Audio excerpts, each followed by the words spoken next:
And today's challenge is to finish up the suspension refresh on my 2011 GLK 350 X204. Earlier this week I put a new set of struts and strut mounts on. Today's challenge is going to be to replace the rear shocks, which are probably honestly not in bad shape, but since I refreshed the front, I figure I might as well be riding on all new shocks and struts as opposed to waiting for the rear ones to wear out and then replacing them. I plan to keep the car for a while.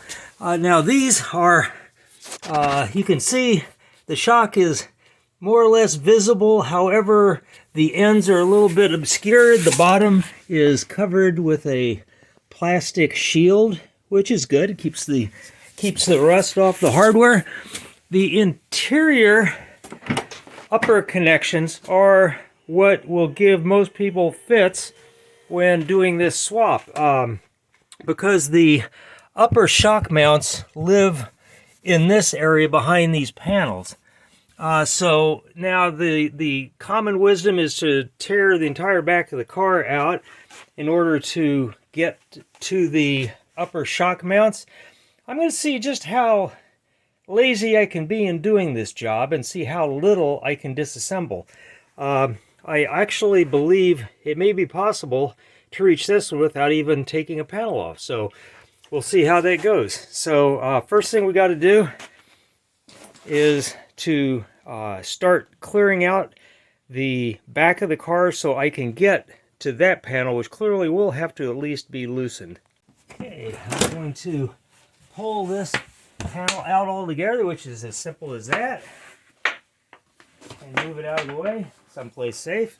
Next step would be to pull what in my particular case has become my portable toolbox. Next step, there's a handy little tab right there. Pull this out, expose the two Torx head fittings that are inside, and remove them. And strangely enough, these are T45s, pretty heavy hardware for holding in a little piece of plastic, but that's what they used. So at this point, that should pop out. You do have to pull the rear panel up just a tiny bit to get clearance. I will just leave the bolts in the panel that way, and obviously this one moves out of the way easily enough.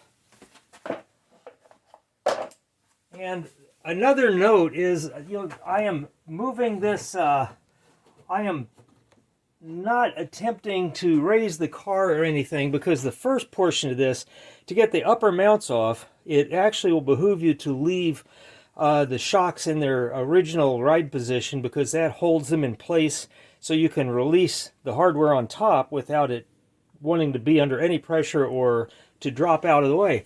Next step, remove these two plastic clips, little covers from the tie-down anchors here, and you'll be using a T40 to remove them.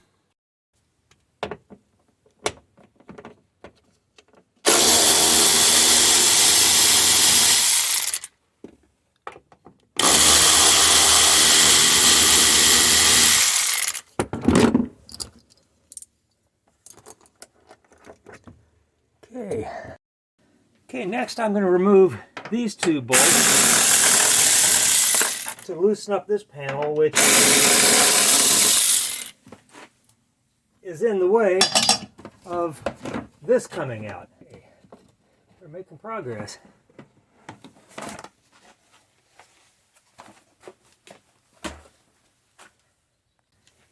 To get to it, so let's move this panel. And it should give me just a little bit more room to maneuver. There we go. All right. So basically, in order to pull this panel out further, I'm going to have to remove this panel, which is held in place pretty securely. All right, let's get this panel out of the way. Another one of these little plastic clips covering undoubtedly a Torx connector. That one again will be the T40.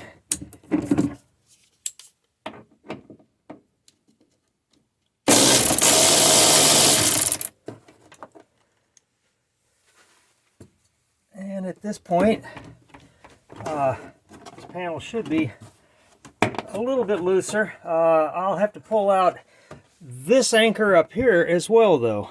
That's holding the panel in, and that's a smaller Torx fitting. So remove that one with a T30. And now, with any luck, this panel will be loose enough to wiggle out of its position. It is still captured up here at the top, but I don't think that's really going to get in our way too much. All right, and again, with the intent of not taking this whole upper area apart and getting this panel entirely out of the way, my plan is just to move this whole thing out away from the fender so I can reach in and undo the two 13mm bolts on top, which is really all we need to do until we reinstall the new one, in which case I just have to put those two back in. So again, I'm trying to be lazy and save some time, and also, and probably more importantly, not risk damaging a lot of plastic bits. These, you know, it is after all a let's see, it's a 13-year-old car, and the plastic will get brittle. So the less you mess with it and the less times you remove it and reinstall it, the happier it is and the less likely it is to squeak, rattle, and fall off. So let's see what we can do. Okay, folks, now just to show you where I've gotten to, I've got the panel pried out, held out of the way by a high-tech means, which is AKA a screwdriver. But you can look behind here and you can see those two nuts are the top of the shock absorber. That is the only reason we have to do anything with this panel, is to reach those. And they're accessible enough now that it just makes no sense to take any chance on breaking anything to go further. So due to the height of the studs, I can tell I'll need a deep socket. So it's a 12mm deep socket. I'm going to use my electric wrench just to make it easier. But you'd be able to reach a small ratchet back in there just as easily. It'd take a few throws because you won't have a lot of room to work, but it'll come off, and I suspect once they're just a little bit loose, taking them off by hand will be the right thing to do. So let me get back up in there.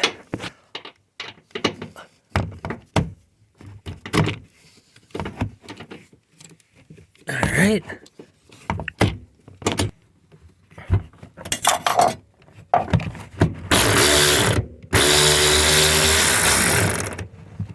And I'm going to take pains not to remove it entirely. Okay, now that the nuts are removed to that extent, it's just a matter of reaching back and taking them out by hand. I don't know if you can see that or not because I can't really put the camera where I can watch. Oh, you see I'm bleeding. Yeah, that happens. Folks, that's just opening an old wound. Don't worry about it. So, okay, nuts are out. We're done with this side in terms of the hard part. And entirely in the interest of being lazy, I'm just going to do both of these at the same time, so we only have to lift the car once in the process of getting the bottoms loosened and reinstalled. This one, I can tell you, this side, I can reach in. My fingers are on the nuts right now. I can reach around there. I could quite possibly get a universal joint kind of adapter on my socket, reach in there and get it off at this point, but it'd be pretty fiddly, to be honest. So I think the prodigious thing to do here is going to be to remove this panel, and to do that you have to remove the air pump and the little tiny tire iron, and then remove the two 45 bolts holding the panel in.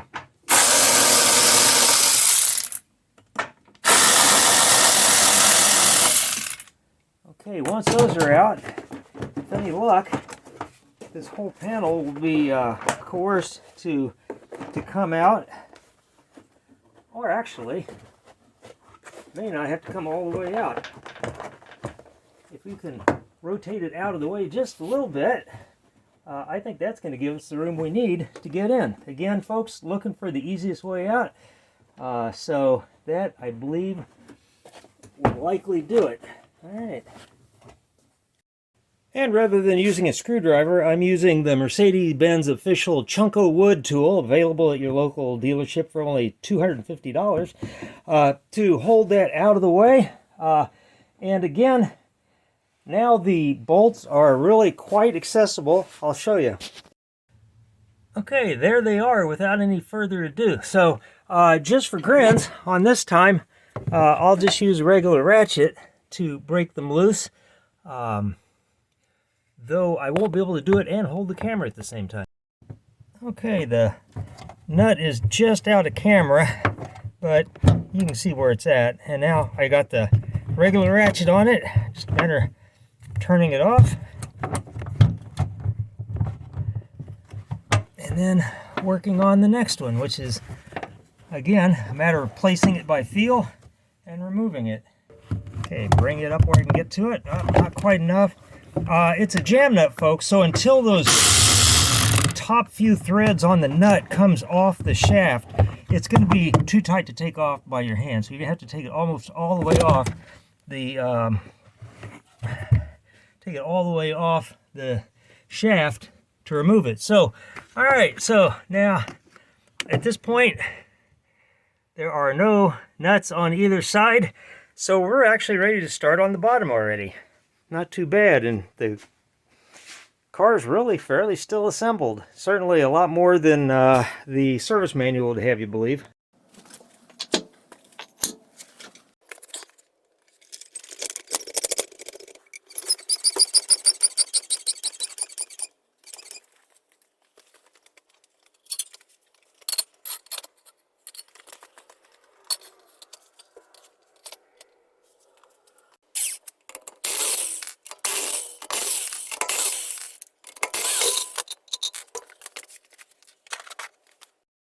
Okay, the access to the top part, the top mount, is behind these, behind the fender well here, behind the fender liner. So you'll have to take at least a little hardware off. Again, the common wisdom is remove this entire thing, which honestly is not that big a deal. But again, my laziness gene is kicking in, and I'm saying, well, let's take it off as far as we need to do what we need to do, and no more. So let's see what we can do with just these two out. So that actually, this is a very flexible panel, and honestly, that's going to give me all the access I really need. So again, I think we're done there. So now we move to the last challenge here to remove this thing, and that's the bottom bolt that holds in the lower end of the shock. And to gain access to that nut, which is obviously going to be right about there, we got to take this plastic panel off. It's just a protective panel to keep the hardware from rusting and keep grunge and salt and nasty stuff off of this area. So to do that, I'm going to get just a pair of pliers, squeeze these little nipples here and pass them through and remove this panel.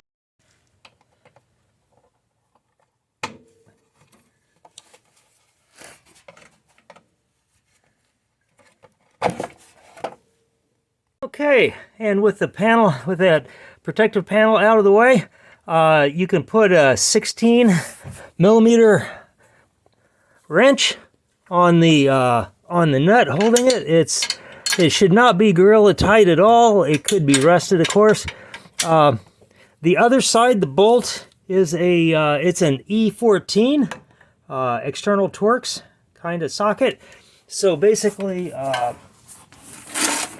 just remove that bolt, which is easy to do now that the cover's out of the way.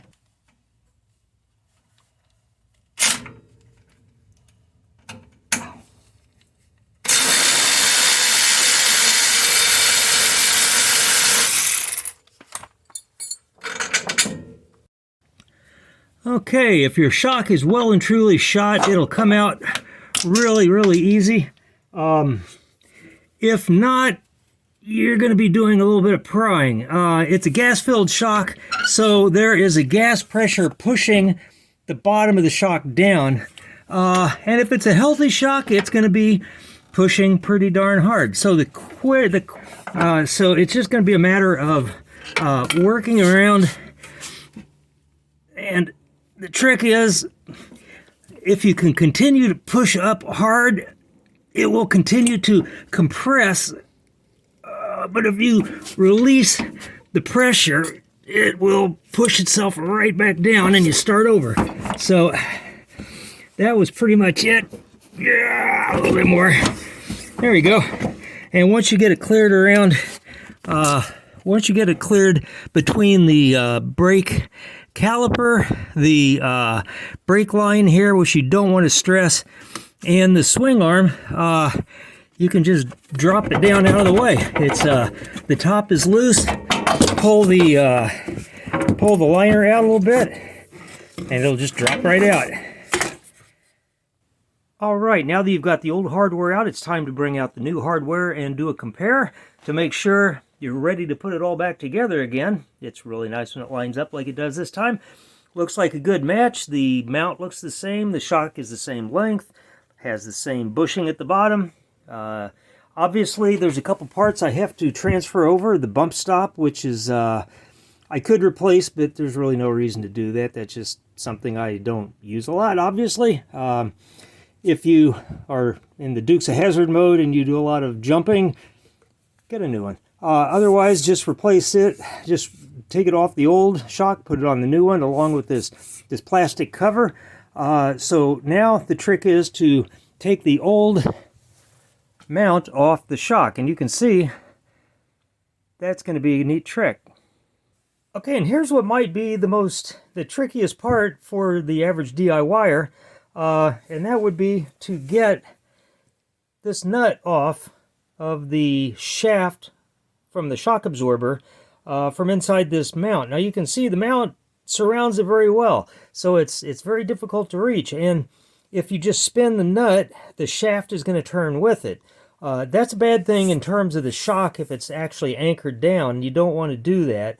I could throw a pair of needle nose or of vice grip pliers on the shaft and grab it here and turn it off, but that doesn't really solve my problem because I have to reinstall it on the new shock, and obviously you can't do that to the new shock.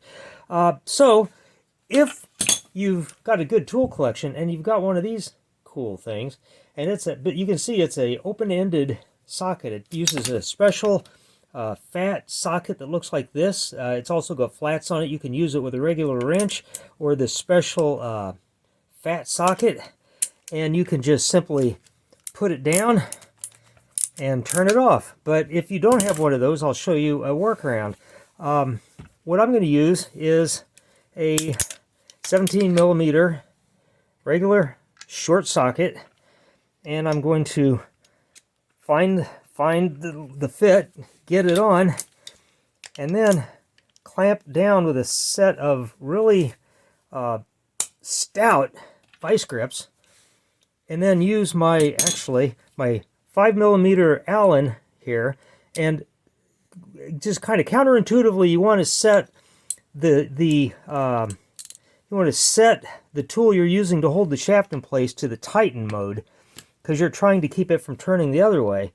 And at this point, I'm holding the shaft with the socket here, and I'm turning the nut with the vice grip and the 17mm socket. So with any luck,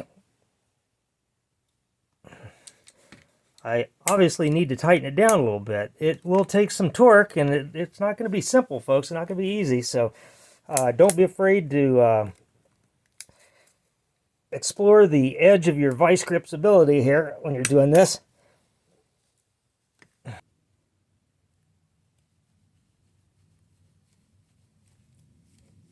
There it goes.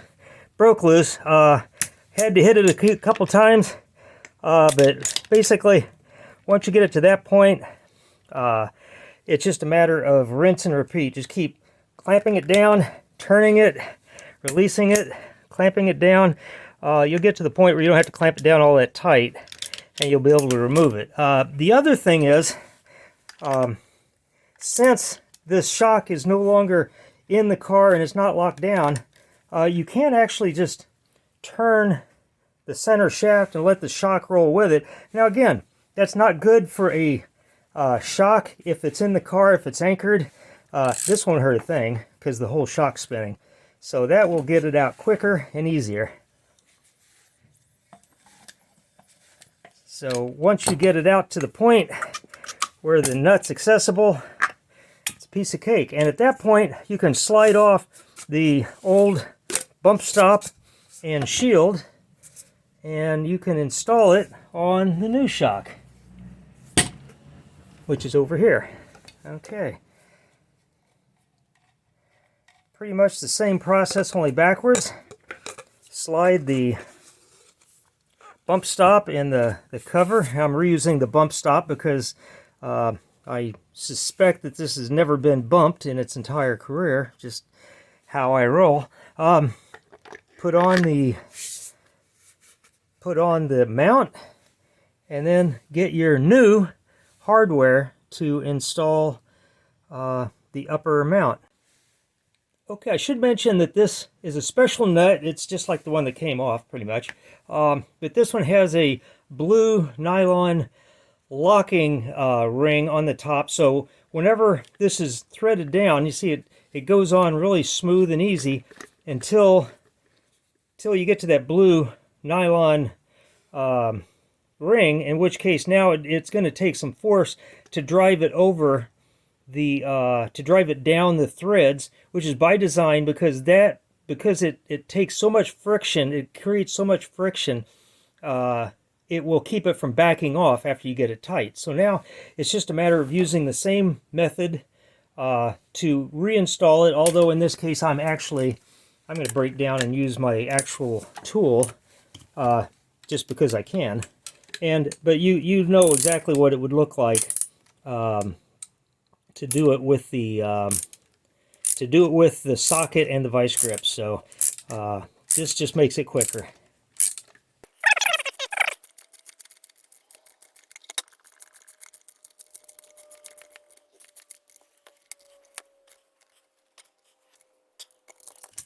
Okay, we are down. We're tight. Ideally, you put a torque wrench on this. Unfortunately, there's just really no way in the world I can hold the center shaft and do a torque wrench. So I just have to go with a good and tight seating of the nut. And at this point, to reinstall it, I'll take the nuts off, and I will not reuse the old nuts, of course. I'll put the new ones on, which should also be the same spec as the old ones. And we're ready to install. Okay, the next step is to push the shock, the upper mount, up into its resting place. Now you can see it's accessible easy enough from down below. The trick is to get it placed in there and then to get the bottom rotated into place in the lower swing arm here. All right, a bit of an awkward angle here, folks. Everything's kind of in the way. It really wouldn't be hard to do other than trying to do a video at the same time. But it's just a matter of rotating the whole thing around to line the bolt holes up. Okay, trick is go ahead and compress the shock, move it up into place. I found it was easier to feed it through this way, compress it, get it up there, and then once you're there, you notice the shock's actually, it's got room to move up and down a bit. That makes it a whole lot easier to work with. But what you will have to do is put something under this bottom end here to hold it up after you get the studs in. So I'm just going to get a piece of shop towel to jam under there to give me a little bit more, just to lift the bottom of the shock up to hold the studs in place when I get them placed. Okay, placing really isn't difficult. You can see I just slide it up into place, and then I'm going to come down here, and with the hand I don't have, I'm going to put the shop towel under the bottom of the shock bushing to hold it up so I can place the nuts up top. Alright, just fed it through the bottom here. The shock is now resting up just a little bit. Should give me exactly what I need up top to get the nuts started.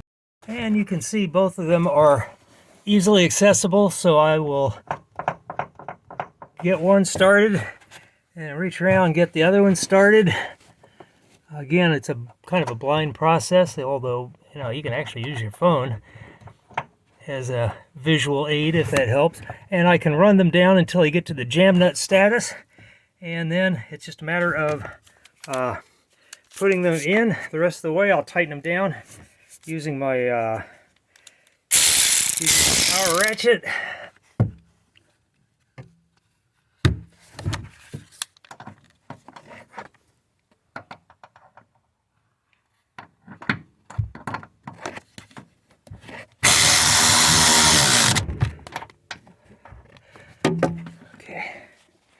Okay, do the final snugging down with a torque wrench, and the top is done. Just got to move to the bottom. And the shock just doesn't quite reach the hole, so I'm going to use my floor jack here under the knuckle just to incrementally raise it into position where I can get the bolt through.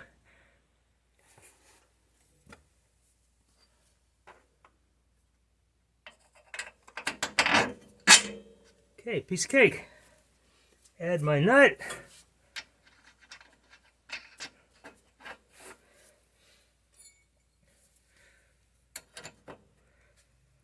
Okay, run it down snug. Okay.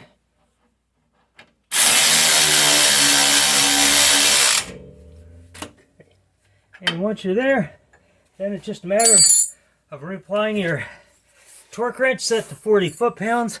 Tightening down the nut. Complicated a bit by the fact I got my floor jack right in the way, of course. Bad planning on my part. Not a big deal.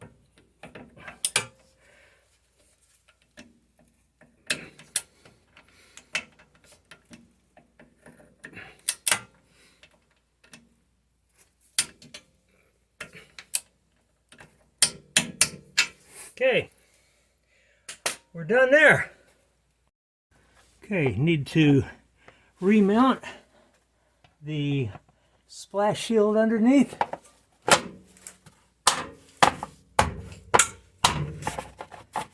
Which is a lot easier than taking it off. And then you can remount the inner fender liner onto the studs.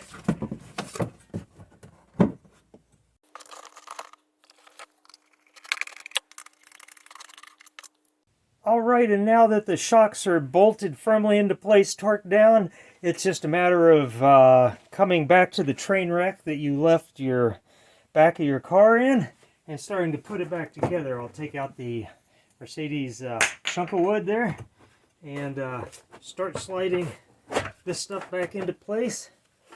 And again, I've left the bolts in place so I don't have to go chasing them, and we'll tighten them down.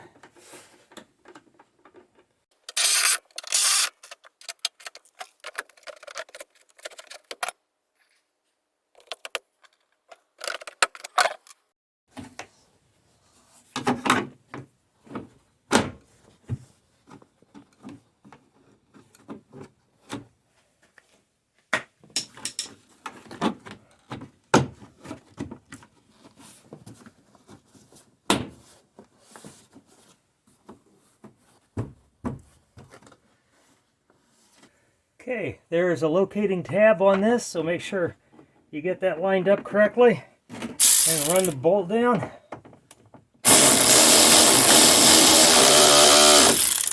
Okay.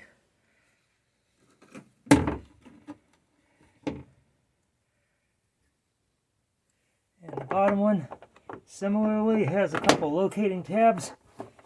That should be simple enough. You have to change your tool to a back to the proper size. I believe a T30 T40, and run it down.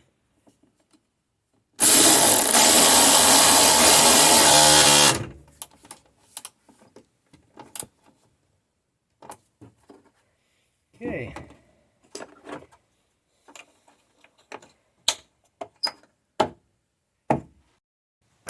Alright, and you can pre-place your hardware into the holes in this middle panel to cover your fuse box and your Sirius receiver, and then wiggle it into place, making sure it's covering everything it needs to, and that it's back far enough to engage.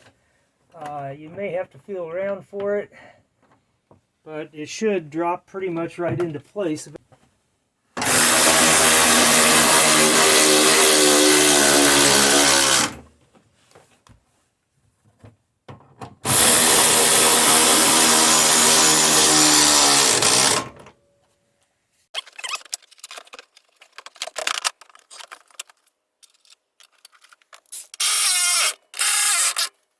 Alright, I actually had to loosen this end up just a little bit to get this nose under, because you have to slide this end of this little box in first.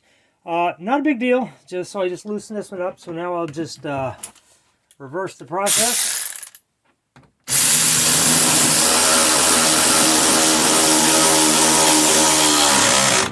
And then put these two in.